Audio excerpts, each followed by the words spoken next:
que ela tem o apanágio de atingir diretamente, precisamente, as deformações da sociedade. Por exemplo, como ser jornalista e não ganhar o ódio daqueles que promovem a corrupção, daqueles que assaltam o patrimônio público, daqueles que têm a coragem, só para chegar ao extremo, até de se apossar de dinheiro de merenda escolar. Então, esta é uma profissão, por natureza, controversa. O jornalista, por princípio, ele vai atingir as deformações da sociedade. Por exemplo, qual é a categoria que se expressa, que se manifesta diretamente contra um crime organizado que, no Brasil, tem um poder financeiro, às vezes, maior do que a própria indústria brasileira? Quem é que está lá no meio disso? Quem é que está denunciando? São jornalistas. E essa é mais uma das deformações da sociedade. Para entrar no exemplo mais claro, o nosso colega Décio Sá foi assassinado. Também por conta disso, houve uma iniciativa do deputado Bira do Pindaré de instituir aqui uma CPI da pistolagem, mas o poder que se representa lá e que condena e que critica os jornalistas todos os dias, interviu no Poder Legislativo para impedir a efetividade dessa comissão parlamentar de inquérito. Então, não esperemos ser amados, porque não vamos ser amados. Uma outra coisa, o senso comum, eles acabam concluindo que nós nos alimentamos dos defeitos alheios, da desonra alheia. E, em alguns casos, usam até aquela expressão de que nós nos alimentamos de cadáveres, porque precisamos de cadáveres para dar notícia. Ou seja, o absurdo entre o limite da forma como eu exerço essa profissão, eu, jornalista, com minhas defecções, com o crime de atingir a honra alheia, entre esse absurdo e o absurdo com que o poder trata essa profissão, com que algumas correntes da sociedade, principalmente os poderosos, tratam essa profissão, é uma distância muito longa. E vejam bem, a morte do colega Décio Sá nos aproximou de uma série de estatísticas terríveis. A deputada citou aqui o número de jornalistas que estão sendo assassinados no Brasil. Agora, eu preciso dizer também que, enquanto essa profissão se permitir agir de forma correta, e quando eu digo forma correta, é não partir para o insulto pessoal, é não baixar a linguagem, é não inventar notícias, é não praticar a extorsão, eu serei sempre o maior defensor dessa profissão. Eu sei que eu não tenho o direito de chegar para nenhum que esteja no exercício do poder e dizer: se tu me der tanto, eu não dou essa notícia. Se tu não me der, eu dou. Isso extrapola qualquer conceito de dignidade profissional, não só do jornalista. E quando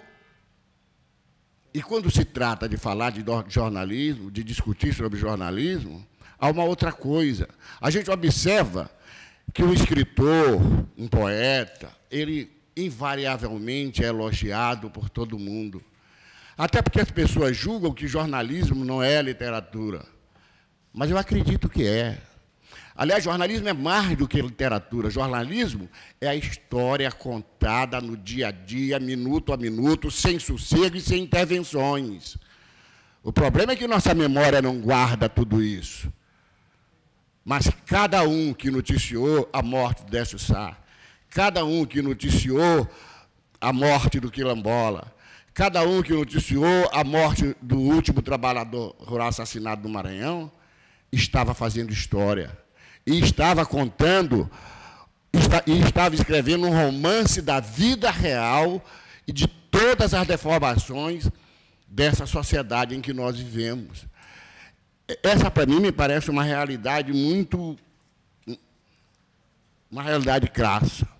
Eu vou passar rapidamente, porque foi uma discussão muito suscitada, eu vou passar aqui rapidamente pela questão da mídia eletrônica, dos blogs, porque essa discussão ficou muito suscitada depois do assassinato do jornalista Décio Sá, para dizer que é uma forma de jornalismo ainda sem controle. Eu acredito que ainda sem controle. Depois eu gostaria de ouvir o professor.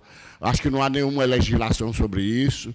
Eu acho que qualquer pessoa pode montar um blog e daqui a 2 ou 3 dias vira jornalista. Essa é que é a realidade. Desde que ele saiba mexer naquela máquina, coisa que eu não aprendi até hoje, que ele sabe mexer naquela máquina, ele faz um blog e é jornalista, cara, porque ele passa a dar notícia, ele passa a comentar a vida dos homens públicos, ele passa a falar sobre economia, sabe? E isso é uma coisa que realmente precisa ser regulamentada à vista de lei. Bom, e, finalmente, eu gostaria de, só para finalizar, eu gostaria de chamar a atenção para um outro fato grave, que é a questão do salário do jornalista maranhense. Ninguém conseguiria sobreviver com o salário que é pago, não, que é acertado nas redações e nas rádios do Maranhão para pagar o jornalista. E o que acontece? 99% dessa categoria acaba se pendurando em cargos de comissões, porque não encontra outra maneira de sobreviver, acaba assessorando o Estado, assessorando o poder público, se quiser comer, essa é a realidade, acaba assessorando o poder público, e isso provoca uma certa contenção, vamos dizer assim, da notícia. Isso capa, isso corta, isso impede o exercício integral da profissão. São essas coisas, em primeira vista, que eu vejo e deixo aqui para a discussão dos meus colegas. Obrigado. Muito bem. Nós estamos delimitando o tempo agora em 5 minutos e tem uma sirene improvisada aqui que está avisando. Eu queria também informar que essa audiência está sendo transmitida pela TV Assembleia. Portanto, além de nós que estamos aqui, há também pessoas que nos acompanham nesse momento pela internet ou em suas residências. Eu queria, então... Pois não, Aline, alguma sugestão? Eu gostaria só de lembrar que uma feliz coincidência aconteceu quando estávamos organizando a nossa audiência pública, que o Senado, no mesmo dia, na mesma hora, da mesma forma que aconteceu a pedido de jornalistas, realiza neste momento o mesmo debate que estamos fazendo aqui. E nós estamos sintonizados com o sentimento nacional de discussão e de melhoria da nossa profissão. Então, é importante que saiamos daqui com resultados, com propostas, e, como eu venho falando desde o começo, o pontapé inicial. E só para uma situação que eu esqueci de esclarecer no começo, entramos em contato com algumas entidades nacionais de representação de jornalistas, dentre elas a Federação Nacional dos Jornalistas, que seria representada, e foi confirmada a vinda, do ex-presidente da FENAGE, Dr. Sérgio Murilo de Andrade, que hoje é diretor de Relações Institucionais da FENAGE, estaria aqui conosco. Lamentavelmente, por ordens burocráticas que acontecem, né, no poder público, de lentidão, ele não pôde estar presente nesse momento, mas ele se disponibilizou a vir em outro momento e tentará emitir essa passagem, todos esses trâmites, via FENAGE, que está interessado em participar, não participou por conta de procedimentos burocráticos, mas paciência. Muito obrigado. Com a palavra o jornalista Jorge Vieira. 5 minutos.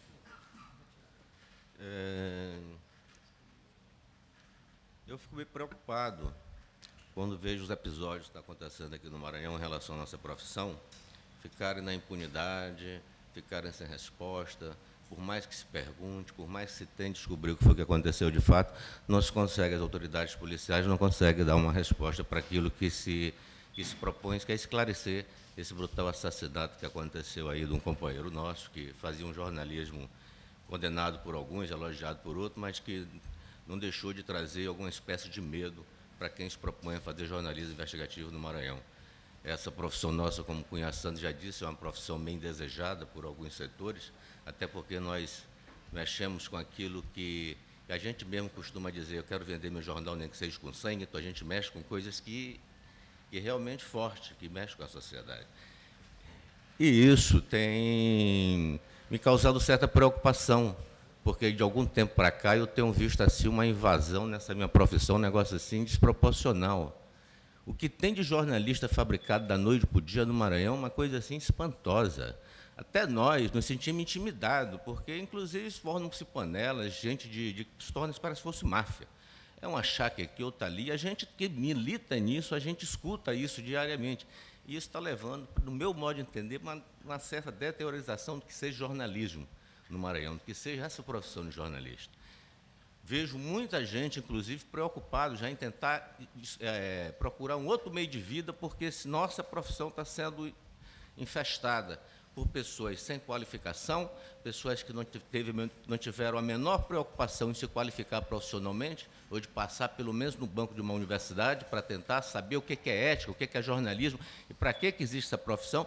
Então, de certa forma, nós ficamos assim à mercê de pessoas, de profissionais de qualidade duvidosa, à mercê da própria inércia do poder público em dar uma resposta para aquilo que se procura, de forma que estamos aí na expectativa de que possam encontrar uma solução para a questão da impunidade, para a questão da violência que está sendo praticada contra os jornalistas, mas, ao mesmo tempo, não se vê nada prático nisso. Parece que até o próprio Estado não tem muito interesse em resolver essas questões. Mas eu queria levantar aqui, queria aproveitar isso aqui até para externar a minha preocupação com a deteriorização da nossa profissão. Isso tem me causado um certo mal-estar, uma certa indignação. Eu tenho, inclusive, até me afastado um pouco, não fazendo, mas até o tipo de jornalismo que eu praticava há um tempo atrás, justamente por falta disso, por falta de garantia. A empresa não consegue dar garantia, nem nada, nem profissional. O Cunha acabou de colocar aqui uma questão muito séria, que é essa questão da questão pecuniária de jornalista aqui no Maranhão. São poucas pessoas, a gente coloca, se tiver 10 jornalistas que conseguem sobreviver dignamente no Maranhão, sem precisar se expor a cargo, a estar pendurado em cabide de emprego, de repartição pública, não tem 10, não cabe na mão. Então, é uma questão séria, é uma questão muito séria, até porque eu costumo dizer que no Maranhão não se tem mais jornalismo, aqui se tem porta-voz de grupo, essa que é a realidade, os jornais do Maranhão são porta-voz de grupo, e os seus profissionais passaram a ser porta-voz dos donos dos seus jornais. Essa é a grande realidade que está acontecendo no Maranhão. Ou seja, jornalismo, de fato, aqui nós vamos ter que começar a reinventar. Nós vamos ter que começar a ver como é que isso vai funcionar daqui para frente. Porque da forma como está uma bagunça generalizada e não se consegue hoje diferenciar o que é joio e o que é trigo. Então, eu acho que está na hora de se botar o pé no freio e ver como é que se vai se exercer essa profissão. Principalmente com o advento da internet, essa questão de blog. Hoje o Cunha que levantou uma questão seríssima aí. O cara bota um blog hoje, aí começa a frequentar a assembleia, bota um gravadorzinho no bolso, chega, entrevista, nós mesmos damos cobertura, porque aceitamos dentro do comitê de imprensa, e por mais que se tente colocar segurança para não permitir, parece que é um negócio, olha, é para funcionar 2 dias, depois deixa todo mundo entrar para ficar bagunça do mesmo jeito.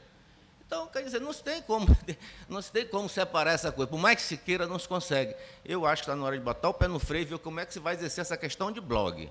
Blog, se blogueiro agora é jornalista, Blogueiro o quê? Blog é o que quer? É uma página pessoal, é um diário pessoal que o cara bota lá o que quer? Então, tem que ter um tratamento, eu acho que tem que ter uma regulamentação para isso. Porque, senão, essa profissão nossa vai ter valor de nada, porque todo mundo agora vai entrar na vala comum e todo mundo agora vai se titular jornalista e vai ficar por isso mesmo.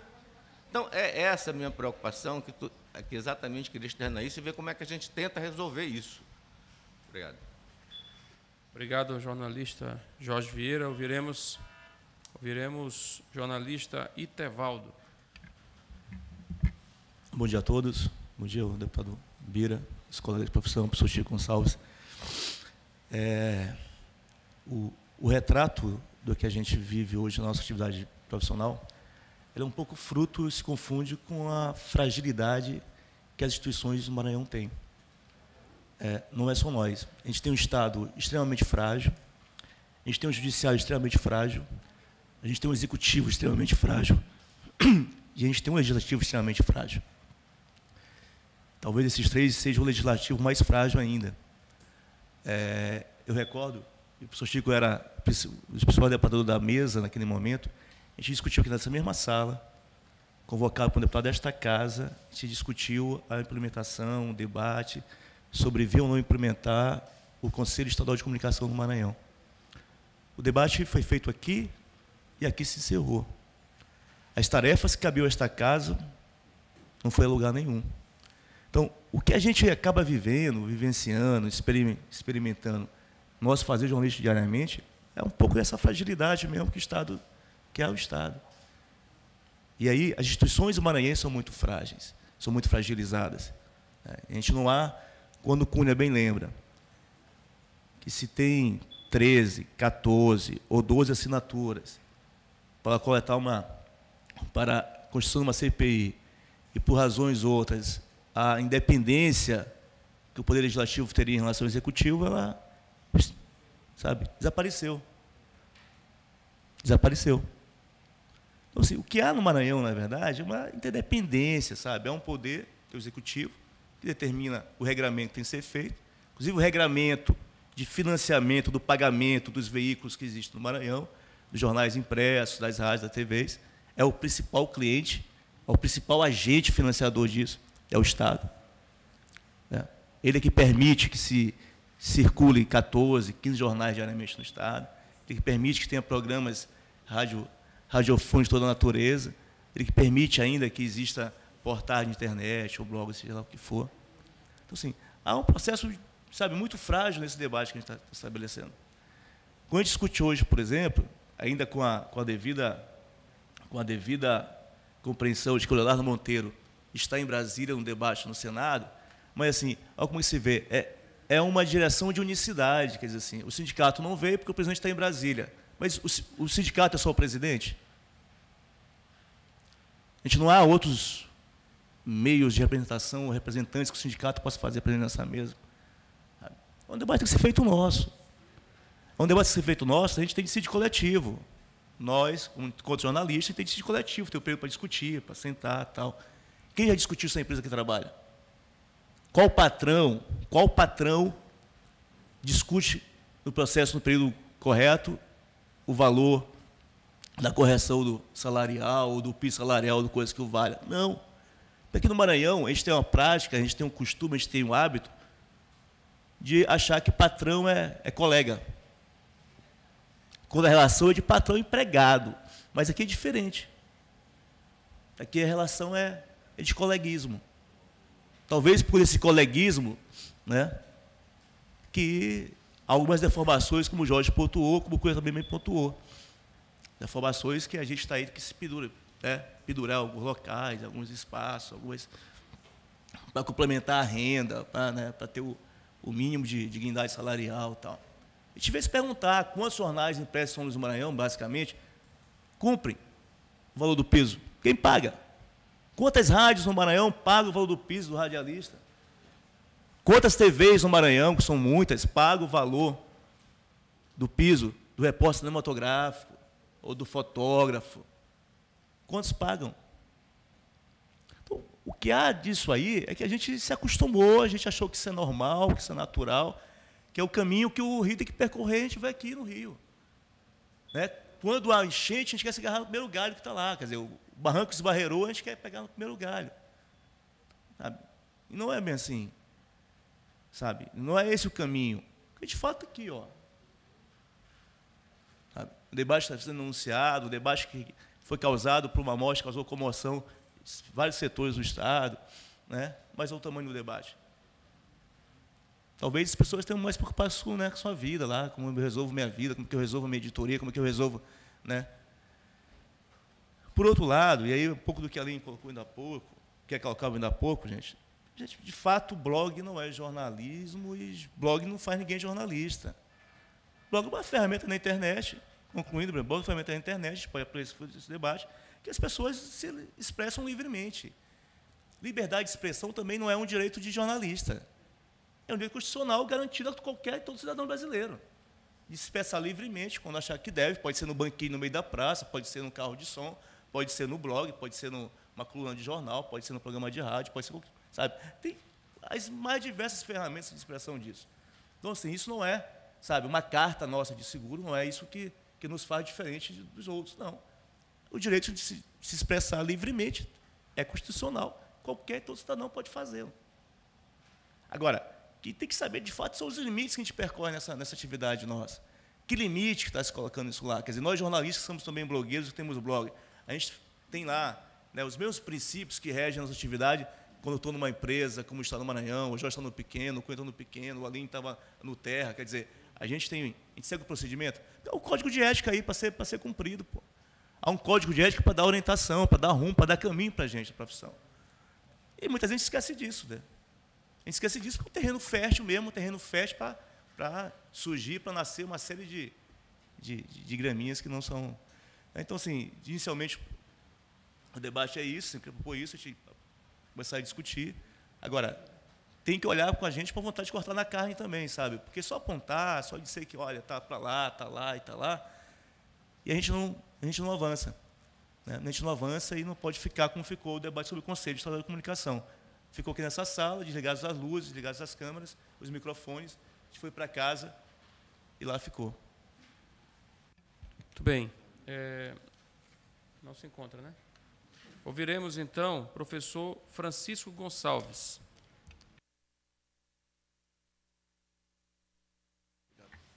Bom dia a todos.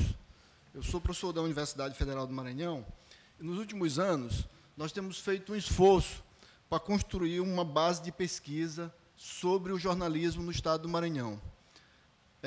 Parte das pesquisas que vêm sendo realizadas nos últimos anos, elas começaram a ser publicadas a partir do ano passado. E esse ano, nos próximos anos, possivelmente, outra parte desse material também vai continuar sendo publicada. Eu chamo a atenção por isso, porque nenhuma profissão e nenhum campo econômico ele consegue avançar sem inovação científica e tecnológica. Mas há um aspecto que é muito interessante na nossa área de comunicação, especificamente na nossa área de jornalismo, que é uma certa resistência em relação ao campo, às atividades profissionais de jornalismo com as universidades, o que é bem diferente da postura da área médica e da área de direito.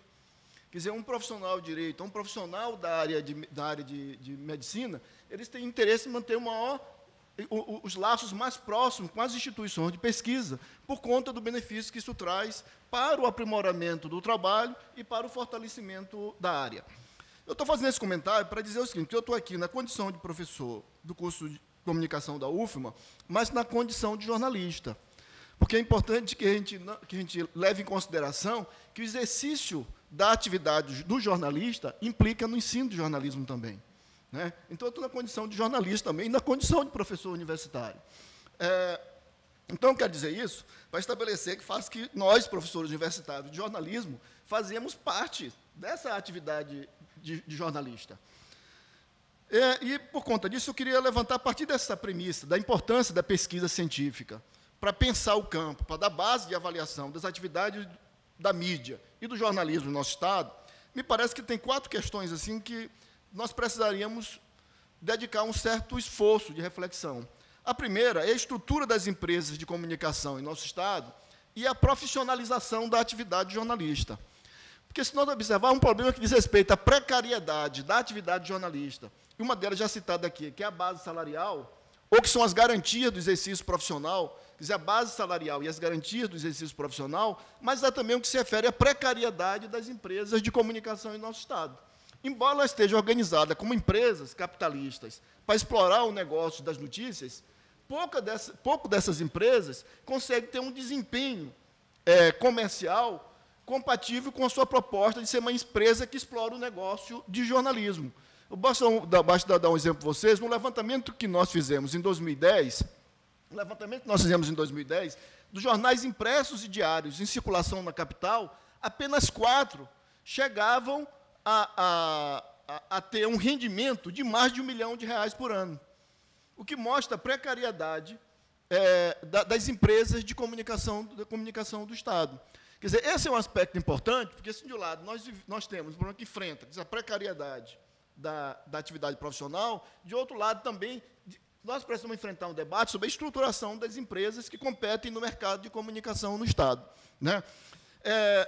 E isso tem um efeito, que é o efeito descrito por Cunha Santos, que é exatamente para poder formar uma massa, uma renda que permita uma vida digna, o profissional ele tende a assumir assessorias de comunicação que geram conflitos de interesse no exercício da atividade jornalística. Ora, e onde existe conflito de interesse na atividade jornalística, significa dizer que se criou as condições que comprometem o direito à informação e à liberdade de expressão.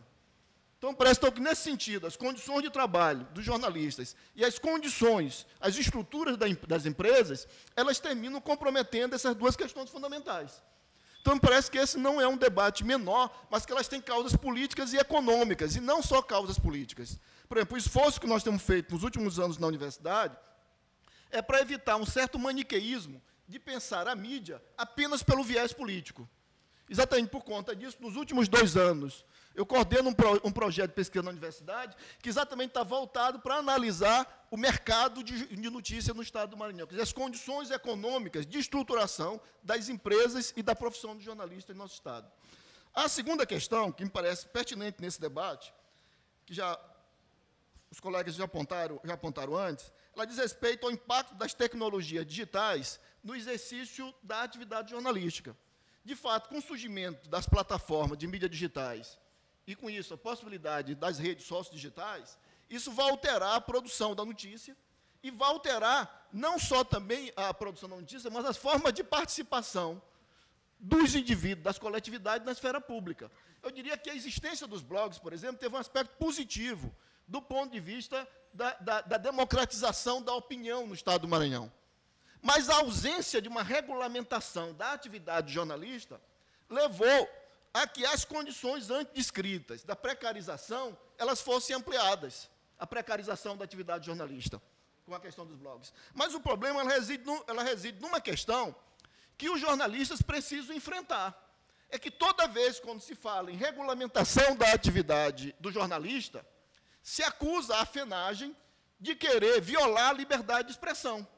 Essa, por exemplo, foi a acusação que foi feita à FENAGEM quando foi proposta a criação do Conselho Nacional de Jornalista. Ora, ou então quando a FENAGEM e as universidades defenderam a exigência da formação universitária para o exercício da atividade jornalista. A questão não é o diploma em si, não é a certificação. A questão é da formação para o exercício de uma atividade que é estratégica para a consolidação da democracia e das relações políticas, econômicas e culturais do nosso país. Ora, a ausência de uma regulamentação do exercício da profissão é que contribui também para a precarização. Porque hoje, quem diz quem é jornalista ou não é jornalista, por exemplo, são as empresas, que certificam quem trabalhou ou não trabalhou numa empresa. Ou seja, o que eu quero dizer? Que os profissionais de jornalismo não têm nenhum controle sobre o exercício da sua profissão. Nenhum controle hoje sobre o exercício da sua profissão. E o outro aspecto que eu me lembro que foi muito elogiado na época, e ninguém atentou por principal, foi quando